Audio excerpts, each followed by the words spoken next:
সকালবেলা ঘুম থেকে উঠে যদি একটা টাইম সেট করে সারাদিনের কাজবাজের রুটিন বানিয়ে নেওয়া যায়, তাহলে কাজবাজও টাইমের মধ্যে হয়ে যায় আর নিজের জন্য একটু সময় বের করা যায়। ওই ভেবে আজকে সকালের কাজবাজ আমি শুরু করেছিলাম। এদিকে রান্না করতে বসিয়ে দিয়েছে আমার বরমশাই। বাজার থেকে ব্রেকফাস্টের জন্য খাবার কিনে নিয়ে চলে এসেছেন। ওই জন্য আমি সকালের একটু চিয়া সিডটা খেয়ে নিলাম, তারপরে সকালের খাওয়া দাওয়া, স্নান, পুজো করে দুপুরে রান্না করতে চলে এসেছি।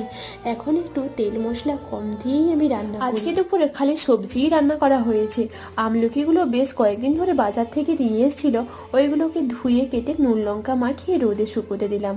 আজকে রাত্রের রান্নাটাও আমি সন্ধ্যায় করে নিয়েছিলাম। রাত্রের খাওয়া দাওয়া তাড়াতাড়ি কমপ্লিট করে নিয়ে রান্নাঘরটা একদম গুছিয়ে ফেলেছি। আর কালকে সকালের জন্য স্যালাড ভেজানো জল, ইডলির জন্য বাটাবুটি করেও রেখে দিয়েছি।